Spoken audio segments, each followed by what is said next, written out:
آیت نمبر 88 سے 93 تک. فلما دخلوا عليه قالوا يا أيها العزيز مسنا وأهلنا الضر وجئنا ببضاعة مزجاة فأوف لنا الكيل وتصدق علينا إن الله يجزي المتصدقين. قال هل علمتم ما فعلتم بيوسف وأخيه إذ أنتم جاهلون. قالوا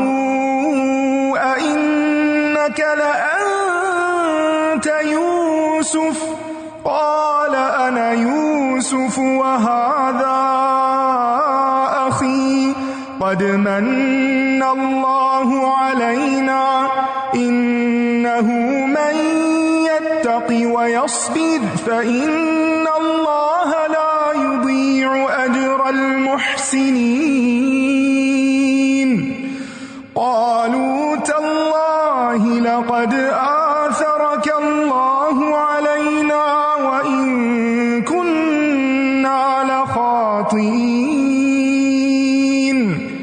قال لا تثريب عليكم اليوم يغفر الله لكم وهو أرحم الراحمين.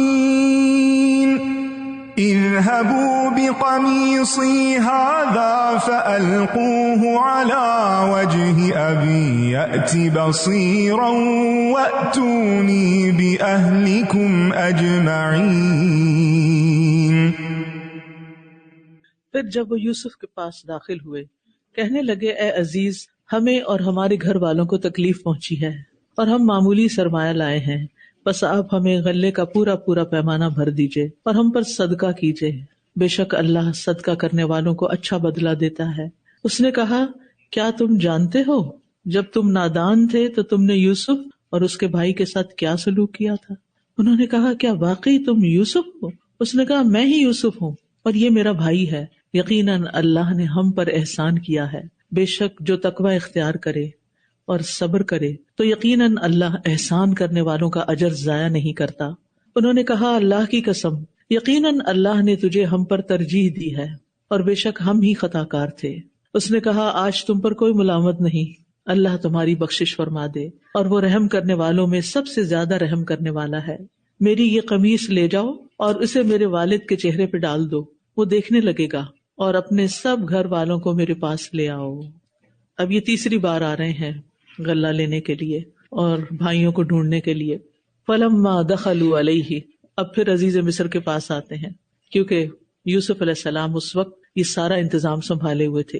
قالو کہنے لگے یا ایھا العزیز، اے معزز شخص، اے عزیز مصر، مسنا واہلنا الضر، ہمیں اور ہمارے گھر والوں کو بہت تکلیف کا سامنا ہے.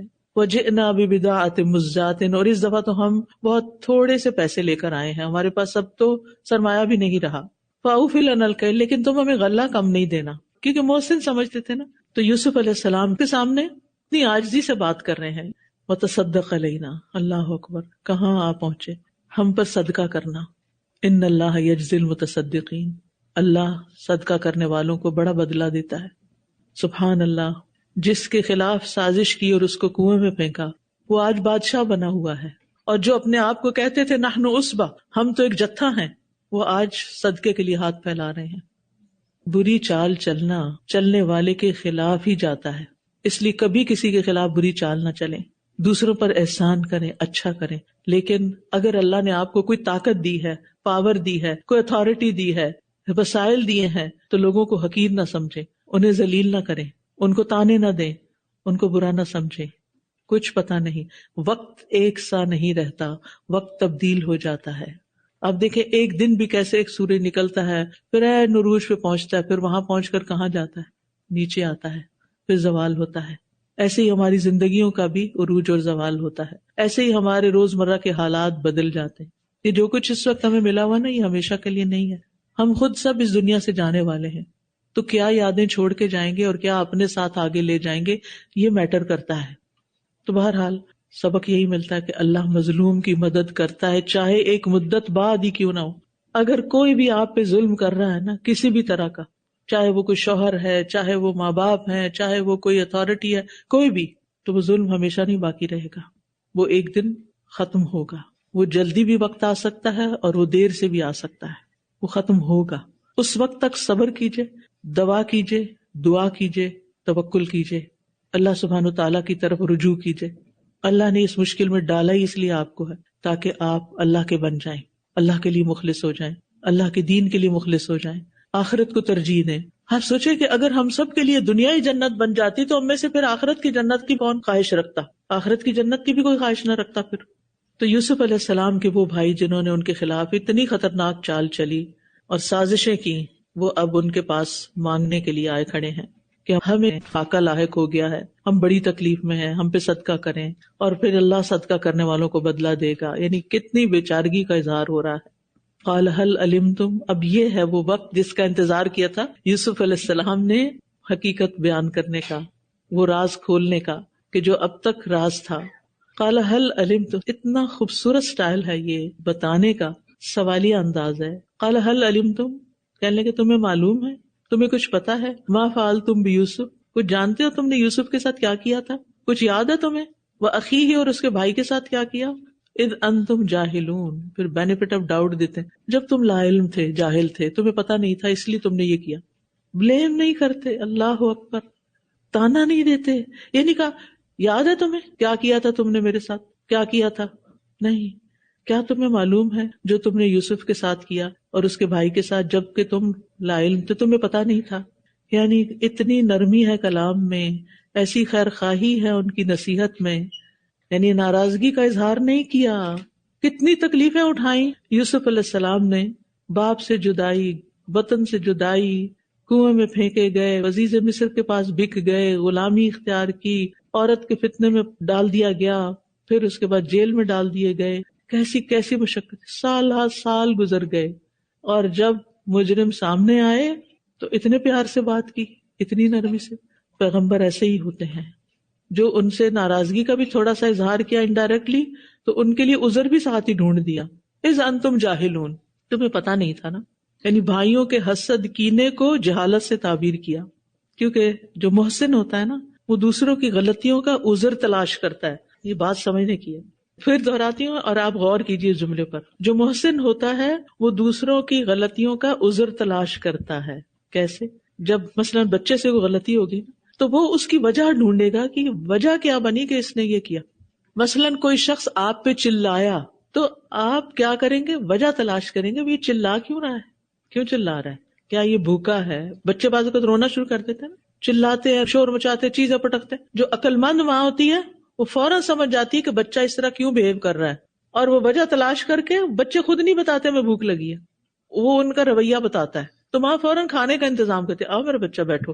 وہ یہ تھوڑی کرتی ہے کہ دو لگائے، ایک ادھر سے ایک ادھر سے، اور کہ چپ ہو جاؤ، وہ وجہ معلوم کر کے اس وجہ کو دور کر دیتی ہے۔ اسی طرح مثلاً آپ کی ساس ہے یا کوئی بزرگ ہے، کوئی نانی دادی ہے گھر میں، وہ بےچارے بزرگ ہوتے ہیں، تھکے ہوئے ہوتے ہیں، بیمار ہوتے ہیں، بعض اوقات بچے شور کرتے ہیں تو ان کو ڈانٹ دیتے ہیں نا۔ اب جو ماں ہے بچوں کی، اس کو کیسا لگتا ہے جب ان کی اپنی امی اس کے بچوں کو ڈانٹتی ہے؟ کیسا لگتا ہے؟ کبھی آپ کو ایکسپیرینس نہیں ہوا کہ آپ کی والدہ آپ کے بچوں کو ڈانٹ رہی ہیں، آپ کے بچوں کی شکایت آپ سے کر رہی ہیں، آپ کو بہت برا لگتا ہے، کیونکہ اپنے بچوں کی کوئی برائی نہیں سننا چاہتا۔ مائیں فوراً ڈیفینسو ہو جاتی ہیں، آپ یہ نہ کہیں وہ ایسا نہیں ہے۔ اس کی بجائے کیا سوچنا چاہیے؟ ماں بزرگ ہو چکی ہے، اب اس کی عقل بھی کمزور ہے، اب وہ بیمار بھی ہے، اب وہ تھکی ہوئی بھی ہے، اس کی رات کو نیند نہیں پوری ہوتی، وہ دن کو سوتی ہے اور دن کو میرے بچے شور کرتے ہیں، تو اگر وہ کمپلینٹ کرتی ہے تو سو واٹ، خیر ہے، اچھا امی میں کوشش کرتی ہوں یہ آپ کو ڈسٹرب نہ کریں، اتنی سی بات سے بات ختم ہو جائے گی۔ لیکن کچھ لوگ غصے میں آ کے پھر کیا کہتے ہیں، وہ کون سا دن ہوگا جب امی ہمارے پاس سے جائے گی؟ اللہ اکبر، اتنی بڑی سعادت، اتنی بڑی نیکی کا موقع کہ انسان ماں باپ سے بیزار ہو، اس سے بڑی کوئی بدبختی کی بات نہیں۔ ماں کے قدموں تلے جنت ہے۔ ٹھیک ہے وہ بیمار ہے، وہ بوڑھی ہے، وہ چڑچڑی ہے، وہ ناراض ہوتی ہے، وہ گھر میں فساد ڈلوا دیتی ہے بعض اوقات، لیکن وہ ماں ہے، پھر بھی ماں ہے۔ اس کے رویے کی اصلاح آپ اس سے پیار، محبت، توجہ، خدمت اس کے ساتھ کریں۔ تاکہ اس کا غصہ غم کم ہو. بعض اوقات وہ تھکے ہوئے ہوتے ہیں نا، نیند نہیں پوری ہوتی، چڑچڑے ہوتے ہیں، چڑچڑے پر میں کچھ سنا دیتے ہیں آپ کو. ان باتوں کو برداشت کرنا ہوتا ہے، وجہ تلاش کرنی ہوتی، کیوں کر رہے ہیں. بچہ رو رہا ہے تو کیوں رو رہا ہے، ماں ڈانٹ رہی ہے تو کیوں ڈانٹ رہی ہے، شوہر کا موڈ آف ہوا ہے تو وجہ معلوم کریں کیوں آف ہوا ہے. ہم وجہ نہیں معلوم کرتے. یہاں پر آپ دیکھیں کہ یوسف علیہ السلام کہتے ہیں یہ بھائیوں کو اس وقت علم نہیں تھا، لا علم تھے، ناسمجھ تھے، یہ ناسمجھی کی باتیں تھیں. سبحان اللہ، آپ کی ساری زندگی مصیبت میں پڑ گئی اور آپ دوسرے کو اتنا بڑا بینیفٹ آف ڈاؤٹ دے رہے ہیں کہ ناسمجھ تھے اس لیے ہو گیا، کوئی بات نہیں، شیطان نے کیا، کوئی بات نہیں. یاد رکھیے نرمی خیر لاتی ہے، نرمی آپس میں رشتوں کو جوڑتی ہے. انس رضی اللہ عنہ کہتے ہیں نبی صلی اللہ علیہ وسلم نے فرمایا سختی اور اکڑ پن جس چیز میں ہوگا اسے بدنما کر دے گا، اور بے شک اللہ بہت نرم خو ہے، نرمی کو پسند کرتا ہے. اسی طرح ایک اور حدیث میں آتا ہے بلا شبہ اہل زمین میں سے اللہ کے لیے کچھ برتن ہیں اور تمہارے رب کے برتن اس کے نیک لوگوں کے دل ہیں، اور اس کی طرف ان میں سب سے زیادہ پسندیدہ وہ ہیں جو ان میں سے نرم مزاج ہیں اور سب سے زیادہ رقت والے ہیں. چھوٹی سی بات پر ان کا دل پسیج جاتا ہے، وہ دوسرے کا غم دکھ نہیں دیکھ سکتے، وہ ان کی مدد فوراً کرتے ہیں. اور پھر یہ کہ لوگوں کے تلخ رویوں کے مقابلے میں نرمی اختیار کرنے سے آگ بجھ جاتی ہے، حالات ٹھیک ہو جاتے ہیں، چیزیں درست سمت پہ چلی جاتی ہیں بنسبت اس کے کہ آپ سختی کے مقابلے میں سختی کریں. اور پھر آپ دیکھیے کہ حدیث میں آتا ہے بے شک اللہ تعالیٰ نرمی کرنے والا ہے، نرمی کو پسند کرتا ہے، نرمی پہ اس قدر عطا کرتا ہے جو سختی یا اس کے علاوہ کسی اور چیز پہ نہیں دیتا. یعنی نرم مزاج انسان وہ کچھ پا لیتا ہے جو سختی کرنے والا نہیں پا سکتا.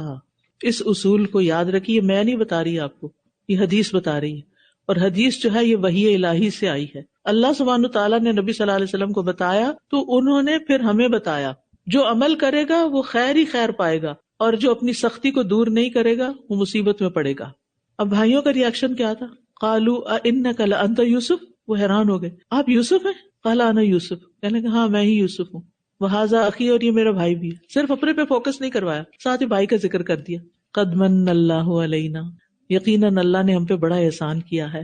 اور بات یہ ہے انہ من یتقی ویصبر فان اللہ لا یضیع اجر المحسنین، کہ جو تقوی اختیار کرتا ہے اور صبر کرتا ہے تو یقیناً اللہ محسنین کا اجر ضائع نہیں کرتا، نیک لوگوں کا اجر اللہ ضائع نہیں کرتا، احسان کرنے والوں کا اجر اللہ نہیں مارتا، اس کا بدلہ ضرور دیتا ہے.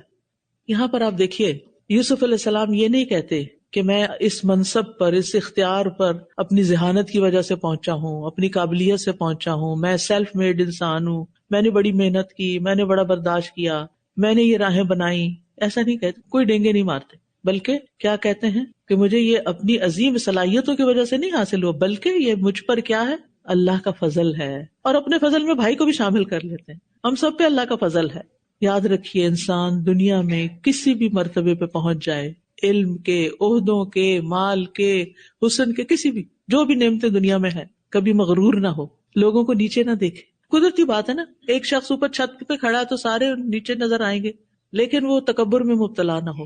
جتنا بھی اونچا چلا جائے وہ اپنے آپ کو ہمبل ہی رکھے اور اللہ کا فضل یاد کرتا رہے کہ یہ سب کچھ مجھ پہ اللہ نے فضل کیا. ورنہ آپ دیکھیں کتنے اور لوگ بھی ہوتے ہیں جن کے اندر ذہانت بھی ہوتی ہے، قابلیت ہوتی ہے، ڈگریاں ہوتی ہیں، لیکن وہ وہاں نہیں پہنچتے جہاں آپ پہنچ جاتے ہیں. تو یہ کس نے فیصلہ کیا کہ آپ کو یہاں پہنچا دیا اور دوسرا وہیں کھڑا ہے؟ یہ اللہ نے فیصلہ کیا، یہ اللہ کے کرنے سے ہوا. لہٰذا ایسے موقع پر اللہ کا فضل یاد رکھیں.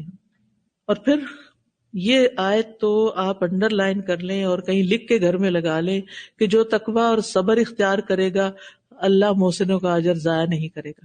ایک طرف اللہ کا ڈر، تقوی کا مطلب ہوتا ہے اللہ کی نافرمانی سے بچنا، اور دوسری طرف تکلیف آنے پر صبر کرنا، برداشت کر جانا اس کو. تو 3 صفات یوسف علیہ السلام کے اچھے انجام کا سبب بنی تھیں. نمبر 1 تقوی، نمبر 2 صبر، اور نمبر 3 احسان. یہ 3 دن کے سیشن میں اگر یہ 3 لفظ سیکھ لینا زندگی بھر کے لیے تو آپ کے لیے کامیابیاں ہی کامیابیاں، بلندیاں ہی بلندیاں. دنیا کے مسائل بھی حل ہوں گے اور آخرت میں بھی بڑے درجے پائیں گے. تقوی، صبر اور احسان. تقوی اور صبر حالات کو تبدیل کر دیتا ہے. اللہ سبحانہ وتعالیٰ دنیا میں بھی اجر عطا کرتا ہے. تو سورۃ یوسف میں جتنا کچھ تفصیل سے بیان ہوا ہے اس کا خلاصہ یہی الفاظ ہیں. قالو، اب بولے، تاللہ، اللہ کی قسم، لقد آثرک اللہ علینا، اللہ نے یقیناً تمہیں ہم پر ترجیح دی ہے. وَإِن كُنَّا لَخَاطِئِينَ، and we were wrong، اور یقیناً ہم ہی غلط تھے، ہم ہی خطا کار تھے. اب یہ وقت ہے کہ وہ بھائی اپنی غلطی مان لیتے ہیں. یہ ہے نا اصل کامیابی، کہ جس نے آپ کے ساتھ زیادتی کی وہ ایک دن آئے آپ کے پاس اور آپ کو خود سوری کرے. یہ نہیں کہ ڈنڈا لے کے کھڑے ہو کرو سوری، سوری بولو تو معاف کروں گا، نہیں، انتظار کریں اور احسان کرتے رہیں. ایک دن دوسرا شخص سوری بولے گا. یوسف علیہ السلام کا اعلیٰ کردار. قال لا تثریب علیکم اليوم یغفر اللہ لکم وہو ارحم الراحمین. آج تم پر کوئی آر نہیں، کوئی تان و تشنیع نہیں. آج کے بعد میں تمہارے اس جرم کو کبھی ذکر ہی نہیں کروں گا. اللہ تمہیں معاف کر دے. یغفر اللہ لکم، ان کے لیے بخشش کی دعا کر رہے ہیں. وہو ارحم الراحمین، اور اللہ کی رحمت کی یاد دہانی کراتے ہیں کہ وہ سب سے بڑا رحم فرمانے والا ہے. اس سے کیا پتہ چلتا ہے کہ غلطی کتنی بھی بڑی ہو، جرم کتنا بھی بڑا ہو، جب انسان اعتراف کر لیتا ہے، مان جاتا ہے کہ میں غلط ہوں، سوری آئی واز رانگ. چھوٹا سا جملہ ہے، بڑا مشکل کہنا، لیکن اس سے انسان کی عزت بڑھ جاتی، اس سے کسی کی شان میں کمی نہیں ہوتی. اور کبھی کبھی انسان کو جھگڑا ختم کرنے کے لیے بھی کہنا پڑتا ہے اوکے آئی واز رانگ، چلو لیٹس موو آن، آگے چلتے ہیں.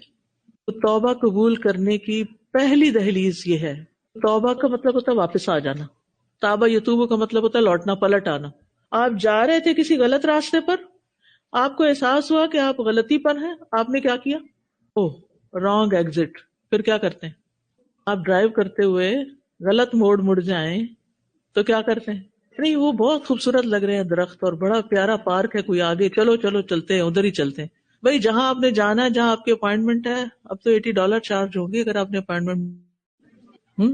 دنیا میں بھی اپنا مقصد بھول جانے کا نقصان ہوتا ہے، تو آخرت میں بھی آپ کو زندگی میں کوئی اچھے دوست نہیں ملے، آپ کو انہوں نے بہکایا، آپ ان کے رستے پہ چل پڑے، آپ نے اللہ کی نافرمانیاں جی بھر کے کی، آپ کو احساس ہو گیا نہیں میں ٹھیک نہیں کر رہی، میں تو اللہ کو ناراض کر رہی ہوں. اب وہی نہیں کھڑے رہنا اور یہ نہیں کہنا نہیں یہ موج ملا ہے، مجھے ان کی کمپنی میں مزہ آتا ہے. نہیں، آپ نے ہجرت کرنی ہے، چھوڑ دینا ہے، اللہ کی طرف پلٹ کے آنا ہے، اللہ کو راضی کرنا ہے. لوگوں سے نہ ڈرا کریں، اللہ سے ڈرا کریں، کیونکہ تقویٰ اللہ کے ڈر کا نام ہے. ہم بہت سے کام صرف اس لیے کرتے کہ لوگ خوش ہو جائیں. ہمیں یہ دیکھنا چاہیے کہ اللہ کس سے خوش ہے. اپنے لباس کے معاملے میں، اپنی ہر چیز، اپنے رکھ رکھاؤ، بات چیت، جو بھی کچھ کر رہے ہیں. تو توبہ کیا ہے؟ واپس آ جانا. اب یہ بھائی کیا ہے؟ واپس آ گئے، ہم غلط کر رہے تھے، دس واز our fault. اللہ تعالیٰ کو یہ بات پسند آئی. یوسف علیہ السلام نے بھی ان کے اعتراف کے بعد ان کے لیے دعا کی. محسن کون ہوتا ہے؟ جو کسی کے جرم کا تانا نہیں دیتا، کسی کی غلطی کو یاد نہیں کراتا. اچھا ہمارا حال کیا ہوتا ہے اگر کسی کے ساتھ لڑائی ہو جائے، مثلا ہسبینڈ کے ساتھ، تو ہم کہاں سے شروع ہوتے ہیں؟ آپ نے شادی کے دن بھی یہی کیا تھا، پھر ہنی مون پہ بھی یہی کیا تھا، پھر میرا پہلا بچہ پیدا ہوا تھا تو آپ نے یہی کیا تھا، اور پھر فلاں دن بھی یہ کیا تھا، اور وہ فلاں دن بھی یہ کیا تھا. پوری لسٹ گنواتے ہیں، ایسی رٹ کے رکھی ہوتی ہے کہ کوئی صورت بھی یاد نہ ہو. نتیجہ کیا ہوتا ہے؟ کیا دل جڑتے ہیں اس سے کہ اس سے پھٹتے ہیں؟ پھٹتے ہیں. اور اگر آپ یہ سارا کچھ نہ مینشن کریں تو کوئی نقصان ہے؟ کوئی نقصان نہیں. کرنے کا کوئی فائدہ؟ کوئی فائدہ نہیں. لہذا لوگوں کی غلطیوں کو معاف کر دیا کریں. صبر جمیل، حجر جمیل، صفح جمیل. صبر جمیل، کوئی شکوہ نہیں. حجر جمیل، ایسے دوسروں سے الگ ہونا کہ دوسروں کو احساس نہ ہو. یہ نہیں کہ دروازہ پٹک کے جانا کہ جا رہا ہوں میں. اور صفح جمیل، ایسے درگزر کرنا کہ مینشن ہی نہیں کرنا. نہیں کوئی بات نہیں. بعض اوقات جو لوگ گلٹی ہوتے ہیں نا، وہ خود آ کے کہتے ہیں ہم نے آپ کے ساتھ بہت زیادتی کی. نہیں آپ اس کو سننا ہی نہ چاہیں، کہ کوئی بات نہیں، موو آن، آگے کوئی اور اچھی بات کرتے ہیں، چھوڑیے اس کو، اس کا تذکرہ کیا کرنا، جو ہونا تھا ہو گیا، بس گزر گیا نا. چلیں آپ نئی زندگی کا آغاز کرتے ہیں، آگے دیکھتے ہیں. جو لوگ آگے دیکھتے ہیں وہ ترقی کرتے ہیں، جو پیچھے مڑ مڑ کے دیکھتے ہیں وہ پیچھے ہی رہ جاتے ہیں. اس لیے اللہ تعالیٰ بڑا مہربان ہے، جو واپس آ جاتا ہے اللہ سبحانہ و تعالیٰ اس کو معاف کر دیتا ہے. اور یاد رکھیے جو شخص نادم ہو کے آئے اس کو ملامت نہ کیا کریں، کیونکہ ندامت خود ہی ایک سزا ہے. اپنے اندر شرمندہ ہونا بھی ایک سزا ہے، ریگریٹس ہونا بھی ایک سزا ہے. انسان کو اپنے گناہ کاٹتے رہتے ہیں، کبھی یاد آئے اپنے گناہ؟ خوش قسمت ہے وہ لوگ جن کو یاد آتے ہیں پھر وہ توبہ کرتے رہتے ہیں. بعض لوگ دین کی طرف آتے ہیں نا، قرآن شروع کرتے تو کہتے ہیں کہاں جہالت میں زندگی گزاری، اب تک کیوں نہیں پڑھا تھا ہم نے، کاش پہلے پڑھ لیتے اور بھی زیادہ اچھے اچھے کام کر لیتے، ہمیں کیوں نہ پتا چلا. ریگریٹ، وہ ریگریٹس بھی اللہ کو پسند ہیں. اب اپنی ساری ایفرٹ کس پہ لگا دیں؟ کچھ کرنے پر. جو گزر چکا سو گزر چکا، وہ نہیں اب ہاتھ آئے گا. اب جو باقی رہ گیا اس کو استعمال کر لیں. پھر آپ دیکھیں جب آپ کسی سے درگزر کریں تو ساتھ دعا بھی دیں. ایسے کیا کیا تھا یوسف علیہ السلام نے؟ معاف کیا اور دعا دی یغفر اللہ لکم. اور یاد رکھیے حدیث میں آتا ہے فاعفو یعزکم اللہ، دوسروں کو معاف کر دو اللہ تمہاری عزت بڑھا دے گا، اللہ تم کو عزت دے گا. پھر وہ کیا کہتے ہیں اذهبوا بقمیصی ھذا، میرا یہ قمیص لے جاؤ، القوہ علی وجہ ابی یأتی بصیرا، اس کو میرے والد کے چہرے پہ ڈال دینا، وہ دیکھنے لگ جائے گا. واتونی باہلکم اجمعین، اور اپنے سب گھر والوں کو میرے پاس لے آؤ. یہ وہی قمیص ہے، اسی یوسف کی قمیص ہے جس کو جھوٹا خون لگا کر جب یعقوب علیہ السلام کے پاس لایا گیا تو وہ غم میں مبتلا ہو گئے. اور یہ یوسف ہی کی قمیص ہے، ایک ہی قمیص ہے، دو مختلف نتیجے ہیں کہ وہ یوسف علیہ السلام کی خوشبو جب اس میں سے پاتے ہیں، ہر انسان کے کپڑوں کی خوشبو ہوتی ہے نا، ہر انسان کا ایک اورا ہوتا ہے، تو وہ خوشبو پاتے ہیں تو کیا ہوتا ہے، وہ واقعی دیکھنے لگ جاتے ہیں. سبحان اللہ. کہانی کا آغاز بھی قمیص سے ہوا اور کہانی کا اختتام بھی قمیص پر ہوا جو خوشبو اور مسرت سے بری ہوئی تھی. کتنا خوبصورت قصہ ہے یہ. اس صورت میں 3 بار قمیص کا ذکر ہے، 2 یہ بار ہو گئے اور ایک جب کرتا پھٹا تھا یوسف علیہ السلام کا. جہاں سے غم آیا وہیں سے خوشی بھی آئی. یوسف کی جدائی سے غم ملا اور یوسف کے کرتے سے خوشی ملی. بہت بڑا نقطہ ہے اس کے اندر. جن لوگوں سے آپ کو تکلیف پہنچتی ہے نا، ان سے آپ کو خوشی بھی ملتی ہے. ہم کیا چاہتے ہیں، صرف خوشی ملا کرے ان سے ہمیں تکلیف نہ ملے. لہٰذا بہت سے لوگ کیا کرتے ہیں، اگر کسی سے تکلیف پہنچے اس کو چھوڑ دیتے ہیں، اس سے ناراض ہو جاتے ہیں، اس سے بات چیت بند کر دیتے ہیں، اس کی زندگی سے نکل جاتے ہیں. ڈیورس کا ریٹ کیوں بڑھ گیا ہے؟ لوگ سمجھتے ہیں کہ اگر ہم نے ڈیورس لے لی تو ہماری مشکلات حل ہو جائیں گی. نہیں بھائی، مشکلات کو سلجھائیں، حل کریں، کمیونیکیٹ کریں، کاؤنسلنگ لیں، مسائل کو سمجھیں، وجہ معلوم کریں، ان کا حل تلاش کریں، تو اس سے کیا ہوگا، مشکلات حل ہوگی، آسانی ہوگی. جہاں سے تکلیف پہنچے نا تھوڑا سا صبر کر لیا کریں. یہ نہیں آخری حد تک پہنچے بس آج کے بعد تو میں نے اس کی شکل نہیں دیکھنی، نکل جاؤ میرے گھر سے، مجھ سے تمہیں کوئی فائدہ نہیں پہنچتا، میں اس کی شکل نہیں دیکھنا چاہتا. نہیں، صبر صبر صبر، اسی سے خوشی ملے گی. اللہ تعالیٰ قرآن مجید میں کہتے ہیں نا بیوی سے معاملہ کرنے کے معاملے میں فَعَسَىٰ أَن تَكْرَهُوا شَيْئًا وَيَجْعَلَ اللَّهُ فِيهِ خَيْرًا كَثِيرًا. ہو سکتا ہے ایک چیز کو تم ناپسند کرو اور اللہ تعالیٰ اسی کے اندر خیر ڈال دے، اسی بیوی سے تمہیں ایسی اچھی اولاد ملے کہ تمہاری نسلیں سنور جائیں. صبر کرو، جلدی فیصلے نہیں کرو، پہلے ہی مرحلے پر چیز کو کاٹ کے نہیں رکھ دو، انتظار کرو، وقت بدلے گا، وقت بدلنے کا انتظار کرو.